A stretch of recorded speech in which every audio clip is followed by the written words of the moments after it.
Good evening, everyone, and welcome to a night of spine-tingling terror. Tonight, we journey deep into the heart of the wilderness to share some of the most horrifying camping tales ever told. Prepare yourself for a night of fear and suspense as we uncover the dark secrets lurking in the shadows.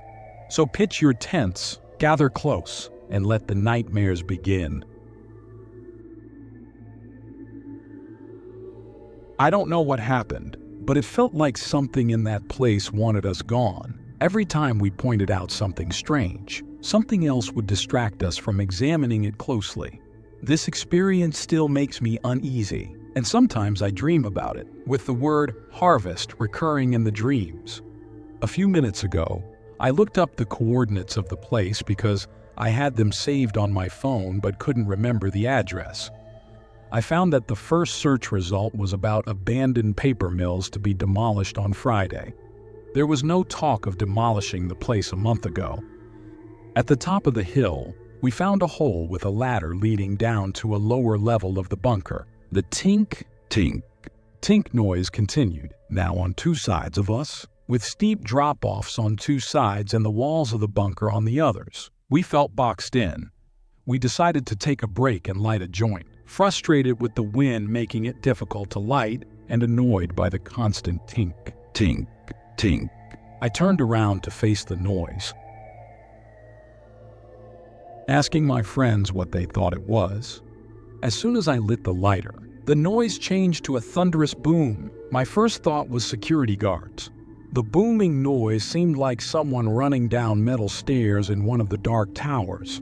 Having seen the lighter's flame, we crouched, caught between fight and flight, and decided to wait, thinking it was too dark for anyone to find us easily. The booming continued, growing louder. I started hearing movement in the grass and darkness at the bottom of the hill. We tried to convince ourselves it was just the wind, but decided it was time to sneak out. Crouching through the dark, we moved towards our exit, only to realize the noise was between us and the way out. We squatted in the middle of an open gravel road, trying to figure out our next move. Hidden by a large chain-link fence. As we waited, the situation got even stranger. Despite the booming in front of us, we started hearing thuds and slow scraping noises all around us. The rational adult in me quickly turned to scared kid, thinking of all the people who had died in the mine or what might be living in those tunnels. My mind raced through possibilities: guards, police, ghosts, goblins, giant rats. We decided to climb the fence behind the mine, run into the woods, and make our way to the highway. Sneaking as fast as we could, the noises stayed behind us. We found rows of empty coal train cars, perfect for walking between without being seen. Feeling safer, we relaxed a bit and talked quietly. Suddenly, the first train car exploded with a boom noise. Whatever was making the booming noise was right behind us, only feet away. I've never moved so swiftly in my life. We flew over the hundreds of feet between us and the fence, and I somehow got over the 10-foot fence easily. We made it to the road and headed back to town. As the road bent around the mine, we could still hear the relentless boom of something smashing the train cars. My friends were too uncomfortable to talk about it and seemed content to forget it ever happened. But my curiosity drove me nuts, and I've gone back there a few times over the years. Nothing out of the ordinary has happened since. The last time I went by myself, everything had been torn down and taken away.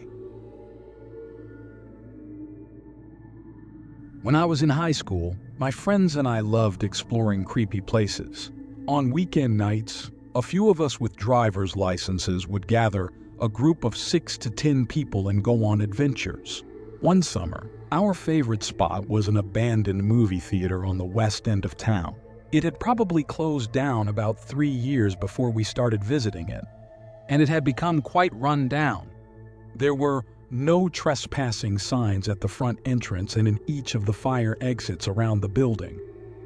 The glass of the main entrance was broken and boarded up, and the front door was busted and didn't latch or lock, making it easy to get inside. We knew there might be homeless people crashing there. But being young and feeling invincible as a group, we found that part of the thrill. We always waited until between 11 p.m.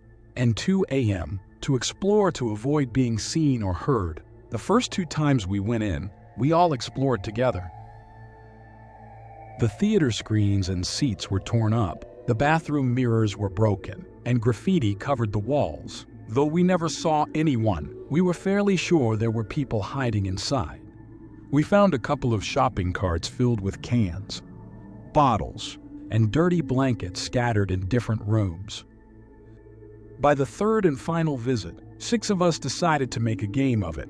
We split into 3 groups of 2, with each pair entering through the front and spending 5 minutes inside while the others waited at our chosen exit in the back. Doug and Beck went in first. After about 7 minutes, just as we started to worry, they made it out through the fire exit. Doug said they had found a sleeping bag in the upstairs office that hadn't been there before. Spooked! They tried to leave immediately but took a wrong turn and got paranoid, thinking someone was following them. Doug and Beck wanted to leave, but Jack and I insisted on going in. Brad and Drew, the other 2 in our group, decided to come with us. So, the 4 of us went inside while Doug and Beck waited at the exit. We immediately headed to the upstairs office and heard a loud banging sound from the back of the theater. Assuming it was Doug and Beck trying to scare us, we continued upstairs. Doug was right. There was a sleeping bag with a few paper bags around it. Brad shined a light into one and saw a syringe and what looked like a vibrator. We were grossed out but laughed it off. As we started back down the stairs, the pounding began again. We decided it was time to leave, hoping we hadn't been caught trespassing by the cops. As soon as we exited, Doug and Beck started talking over each other. They said that about a minute after we entered. A tall, creepy-looking homeless man with greasy hair walked right past them toward the entrance.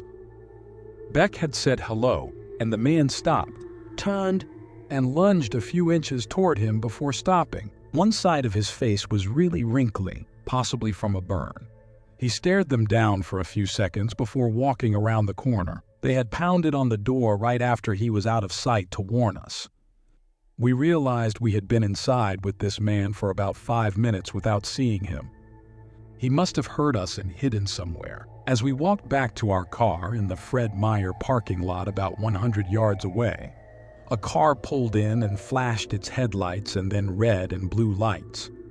The police officers had us sit down in front of their spotlight and asked what we were doing. We told them we had planned to go inside the movie theater but got scared off by a creepy guy. The officer warned us that the building was dangerous due to past violence and that it would be a shame if we got hurt doing something stupid. He let us go and then shone a light inside the front entrance. We took the officer's advice and never went into places like that again. I never did find out what violence he was referring to. Maybe it was just a tactic to scare us off. Regardless, we stuck to exploring graveyards and cemeteries after that, figuring it was better to be safe than sorry. A couple of years ago, my friends and I went through a phase of exploring cool abandoned places. One of these was an old hospital that had been closed for roughly 20 to 30 years. Located in the middle of a big town, it was regularly maintained with boarded-up windows and such. During our first visit, we climbed through a window near the middle of the building, prying up a plywood board to get in. As soon as my 3 friends and I entered and opened the door into the main hallway, we all quickly agreed that we shouldn't be there and left. This was unusual for us since we weren't typically scared or anxious about breaking into buildings. Our second visit, about 2 weeks later, was even stranger. All the plywood on the windows had been replaced with metal sheets, which made sense given the building's location and frequent break-ins. However, the window we originally used was completely open. We climbed through it again, but when we tried to open the door into the hallway, it was locked and felt like something was pushed up against it on the other side. As we were leaving through the window, I was halfway out when I heard a young girl laugh directly behind me in the small room. I nearly fell out of the window trying to get away. At first, I thought my mind was playing tricks on me until one of my friends asked if I had heard the laugh, and if that was why I jumped. All my other friends heard it too and said it sounded like it came from the room we were in. This experience was unnerving, especially since we had felt a strange presence on both visits. The locked door could be explained by someone moving things around inside, but the young girl's laugh that we all heard was far more unsettling.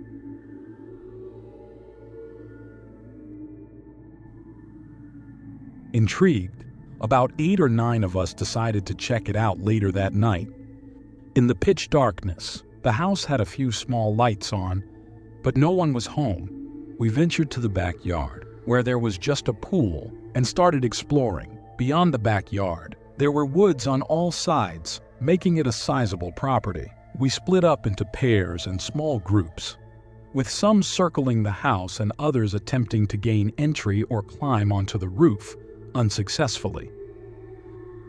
While sitting in the backyard, chatting and joking around, I heard a clacking sound, reminiscent of footsteps on the roof. Looking up, I saw a silhouette with what I thought was a friend's face, but the eyes were unnaturally bright white against the darkness. Puzzled, I glanced around to see if anyone was missing, but everyone was accounted for. By the time I looked back up, the figure and the sound had disappeared. I brushed it off, thinking it might have been a squirrel or something similar.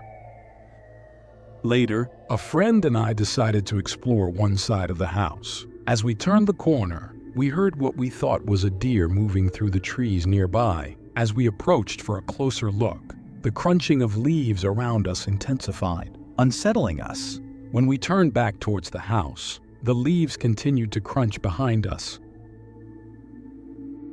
Glancing back, we saw a black, stick-like figure standing motionless about 10 feet away amidst the swaying trees. Its eyes were the same bright white I had seen on the roof earlier. Terrified, we quickly told everyone we were heading back to the other kid's house. As we walked off the property and down the driveway, we felt as though we were being followed, hearing the crunch of leaves as if someone were right behind us. The feeling of relief only came once we stepped onto the main road. We didn't dare look back until we reached the safety of the other kid's yard. Since that night, I occasionally drive by that house, hoping to catch another glimpse of what I saw. However, I've only ever seen those bright white eyes in the woods once. The doctor has never returned, and now I understand why. In my small, rural town, most neighborhoods are nestled within the woods. Towards the end of my high school soccer team season, we had a party at a player's house located in one of these wooded neighborhoods. As the night progressed, someone mentioned a house further down the road, past a curve, surrounded by woods, supposedly owned by a doctor who was never there, leaving it somewhat abandoned. I first encountered the orb when I was 12 years old, riding my bike with friends towards the woods. We decided to explore the unfinished house. Inside, however, we found nothing of interest and were about to leave when I noticed stairs leading to the first floor. Curious, I ascended despite feeling uneasy in the dim light. As I reached the top, I saw a new bouquet on the last step, freshly placed, which unnerved me. Continuing cautiously, I entered a room on the right, and there, inside, was the orb, a small, white sphere with a contained, stationary light inside. Frightened, I rushed downstairs and out of the house, never mentioning it to my friends for fear of disbelief. As I grew older, I started smoking weed around the age of 15 and often retreated to the woods alone for peace. Despite my fear of the unfinished house, I braved passing it each time without incident. One day, feeling particularly fearless due to being high, I ventured into the country house. It was another eerie, empty building. One room stood out. But one room stood out, charred walls and floors, a gas tank with remnants of gasoline, and a small, Dark room barely visible through a tiny opening. On the floor lay a pair of children's shoes, intensifying my unease. However, the greatest terror struck when I looked outside and saw the same orb between the country house and the abandoned one, an experience that made me sprint away faster than ever. By the time I was 18, hanging out one summer night with friends in the woods, we encountered the orb again. This time, it was different. A circular light with a faint silhouette of a child visible within. This sighting heightened my fear to the point where we all fled in panic. I have since moved away, completed high school, and started university in a big city.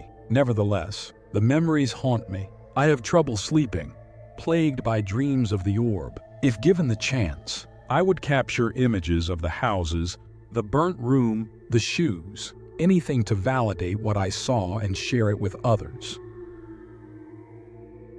I lived in the outskirts of a small town in Italy until I turned 19. Close to my house, there was a dirt road that led into a small forest where my friends and I often played explorer during my childhood. Along this road, there was an unfinished house, and further along, a country house accessible by a narrow path away from the main road. Hey everyone, thank you so much for tuning in. I hope you enjoyed tonight's spine-chilling camping tales. Your support means the world, and I can't wait to bring you more heart-pounding horror stories soon. Stay safe, stay curious, and until next time, keep the campfire burning. Like and share this video, and don't forget to subscribe the channel.